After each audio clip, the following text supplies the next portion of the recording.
Bonjour, bonjour, bonjour tout le monde. J'espère que vous allez bien.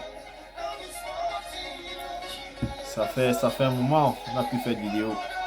J'espère qu'il y a la santé. J'espère que la semaine a bien commencé. En tout cas, de mon côté, elle commence toujours bien la semaine.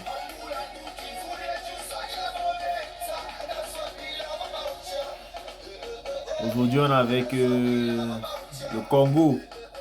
Le Congo de Fali. Et Two-Face, c'est Nigeria, je pense. Donc aujourd'hui, on va faire une vidéo pour essayer de répondre aux questions des abonnés. Parce que vous savez, je demande généralement aux abonnés de laisser en commentaire des sujets de vidéos sur lesquels ils aimeraient qu'on fasse des vidéos dessus. Donc j'ai eu plusieurs propositions et je vais essayer de répondre à ces différentes questions aujourd'hui. À quelques-unes de ces questions, bien sûr. L'abonné Gédéon Abetor, il va se reconnaître, qui a demandé comment joindre les cours d'anglais aux États-Unis avec son boulot. Donc, genre, vous êtes aux États-Unis, vous ne savez pas parler anglais et vous aimeriez faire les cours d'anglais et en même temps, vous aimeriez également gagner un peu d'argent. Comment faire pour joindre les deux? Ça, c'était sa question à lui. On va essayer de répondre à cela dans cette vidéo. On va également répondre à la question d'une autre abonnée qui voulait savoir les critères de la photo. Comment prendre une bonne photo pour la DB Loterie? C'est quoi les critères? Est-ce qu'en me filmant avec mon téléphone, j'ai moins de chances de gagner que celui qui se filme avec un appareil numérique? On va répondre à cette question également.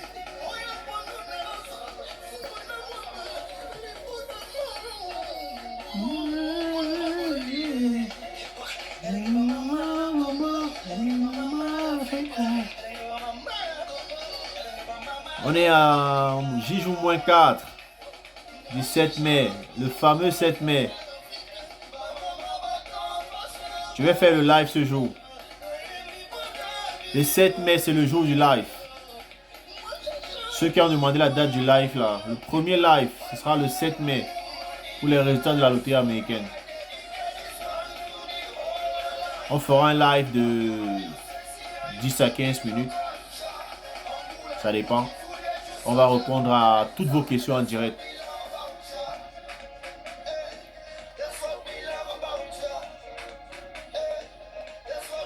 Donc, comme j'ai dit, on parlera de la photo, de la DB Loterie, comment joindre également les cours d'anglais au travail. Autre chose.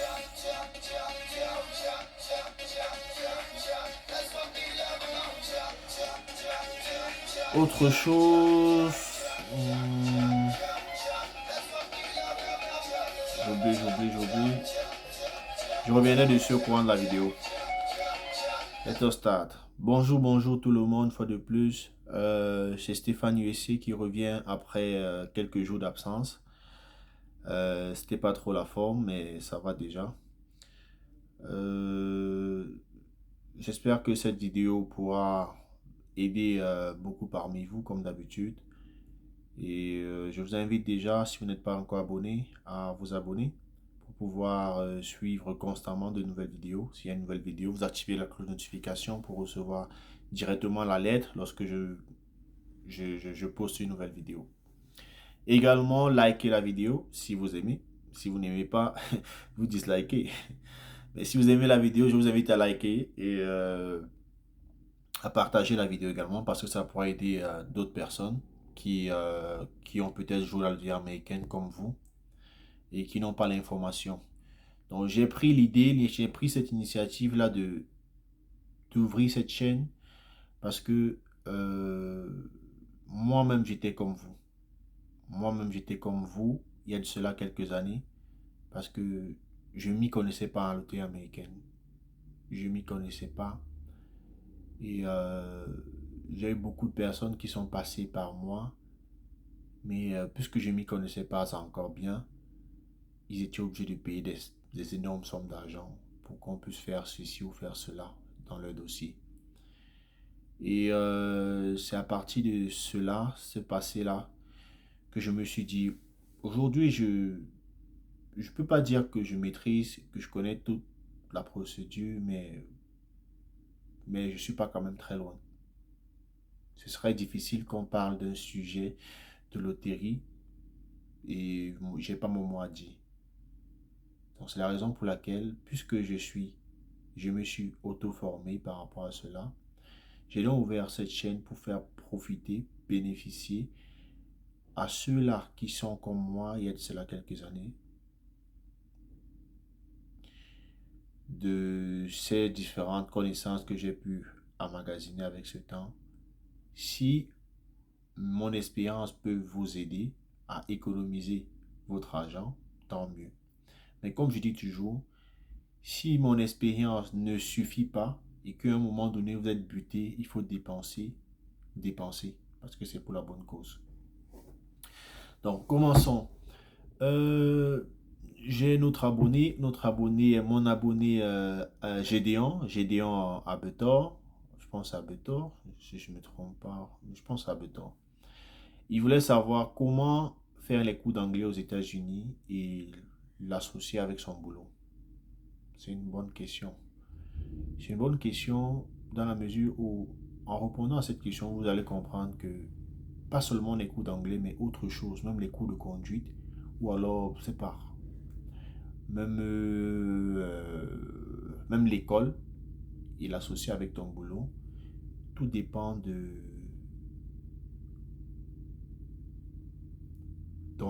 ta capacité à dormir. Tout dépend de ta capacité à dormir. Parce que moi, par exemple, je vous fais la vidéo. Il est quelle heure? Il est 8 heures ici, à ma montre. Il est 8 heures. J'ai travaillé de 23 heures à 7 heures.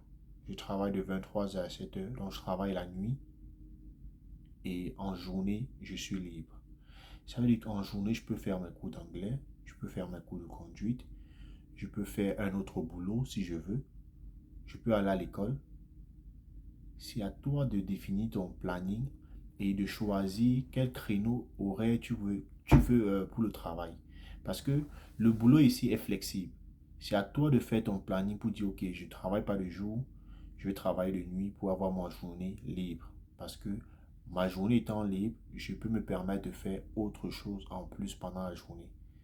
C'est-à-dire, God bless America.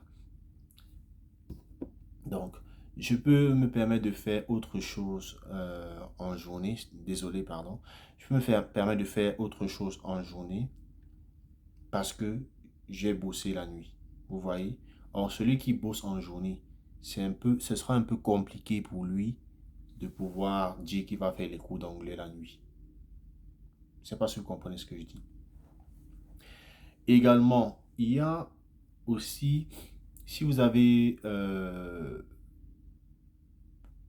l'application Dilando. Moi, j'ai fait mes cours d'anglais plus sur l'application Dilando. Je me suis auto-formé. Je ne suis pas encore très bon, c'est vrai, mais ça m'a beaucoup aidé. Et ça m'a aidé dans la mesure où j'avais réduit mon temps de sommeil. Vous savez, comme je dis toujours, on n'a pas tous 24 heures.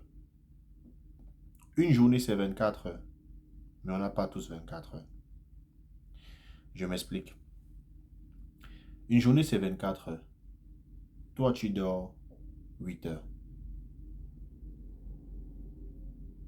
Une journée, c'est 24 heures. Tu dors 8 heures sur ces 24 heures. Ça veut dire qu'il te reste 16 heures de temps éveillé. Tu as 16 heures de temps éveillé parce que tu dors 8 heures sur 24 heures.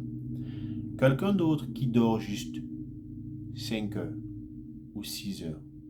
Bon, prenons qui dort 6 heures sur ces 24 heures. Ça veut dire que cette personne a 18 heures de temps éveillé. Ça veut dire que vous n'avez pas tous 24 heures.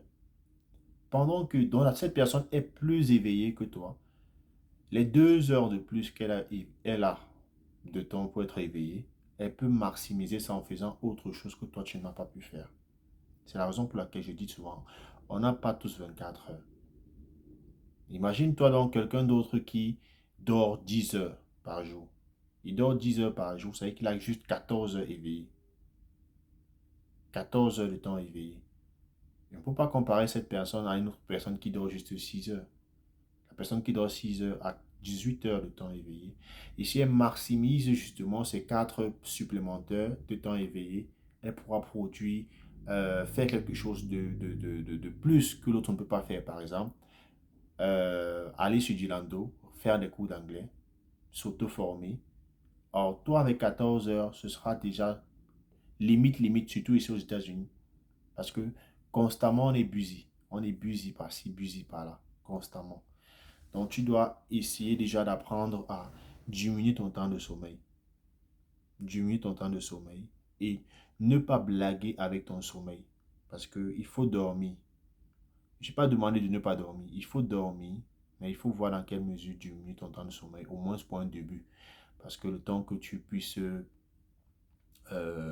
être déjà un peu stable, là, tu vas pouvoir essayer de dormir un peu. Je pense que j'ai répondu à la première question de savoir comment associer les cours d'anglais et, euh, et ton travail. Tout dépend de ton shift de travail, tout dépend de ton shift de travail et tout dépend également de ta faculté à toi, si tu peux t'auto-former et ta faculté à toi de pouvoir rester sans dormir. Ça dépend de toi. Maintenant, l'autre question la dame voulait savoir, c'est quoi les critères pour une bonne photo de la loterie américaine? Est-ce que prendre la photo avec le téléphone te donne plus d'avantages ou te donne moins d'avantages par rapport à celui qui prend avec l'appareil photo numérique? Moi, je vous dis, tout ça, c'est la même chose. Avec le téléphone portable, avec l'appareil photo numérique, c'est la même chose. Maintenant, il faudrait juste que tu puisses respecter les normes de la DV. Parce qu'une fois que tu as filmé avec ton téléphone ou avec l'appareil photo numérique, tu dois encore retoucher cette photo-là. Pas retoucher Photoshop. Retoucher pour qu'elle puisse respecter les normes de la DV. Les normes de la DV, c'est quoi? C'est que le fond de la photo doit être blanc. Le fond doit être blanc, de préférence.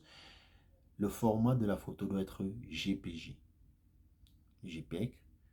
Et les dimensions minimales pour cette photo-là, les dimensions minimum sont 600 x 600. Si tu respectes ces conditions-là, que tu aies pris la photo avec le téléphone ou avec l'appareil photo numérique, ta photo sera propre pour la DV loterie. Donc, ne vous inquiétez plus, alors ne stressez pas avec celui-là qui va dire venez chez moi jouer, j'ai la bonne qualité de photo numérique. C'est les histoires, c'est faux. Il n'y a pas meilleure qualité. Avec ton téléphone Android que tu as payé, tu peux te filmer avec, tu joues. J'ai beaucoup de personnes. Une de mes vidéos, je vais dire, j'ai un ami, un camarade de classe qui s'est filmé avec mon téléphone portable. Il est aux États-Unis, ça fait peut-être 10 ans. Il s'est filmé avec mon téléphone portable.